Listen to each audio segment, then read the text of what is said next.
Minkejja li ħajirtira fi żmien ftit jiem, l-imħallef Antonio Mizzi qed ikompli jippersisti li jisma' l-appelli kriminali li 7 persuni suspettati fosthom il-Prim Ministru Joseph Muscat, Keith Schembri u Konrad Mizzi għamlu biex ma ssirx l-inkjesta kriminali dwar il-Panama Papers u stess. Dan ifisser li hemm possibilità illi Mizzi jkun l-imħallef li jiddeċiedi fuq l-appell li sar mill-Prim Ministru Keith Schembri u Konrad Mizzi flimkien ma' negozjanti Brian Tonna, Carl Cini, Malcolm Sherry u Adrian Hillman, każ li beda wara li kien instab li hemm biżżejjed biex tinfetaħ inkjesta. Kien id-deputat nazzjonalista Simon Busuttil li oriġinarjament talab ir-rekuża tal-imħallef Antonio Mizzi fuq bażi li hemm konflitt għaliex jiġi ir-raġel tal-MP Laburista Marlene Mizzi.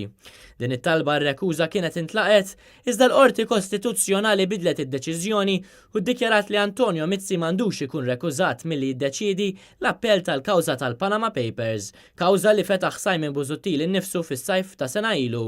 Dan kien sar kif Marlene Mizzi qatt ma dejqet turi pubblikament dak li tħoss fil-konfront ta' Simon Busuttil b'attakki ripetuti fil-medja u fuq il-medja soċjali.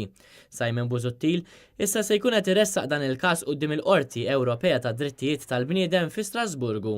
Ta' min isemmi li sa' Ġunju li għadda, Mizzi kellu taħt idejh 150 appell kriminali li dwarhom lanqas kienet għadha ingħatat data ta' meta ser jinstemaw. Uħud minnhom ilhom aktar minn sena jistennew għal data. Iżda minflok indirizza din il-lista twila ta' każi pendenti, Mizzi qed jibqa' jippersisti li jisma' l-appelli kriminali biex ma tinstemax l-inkjesta akkosta kollox.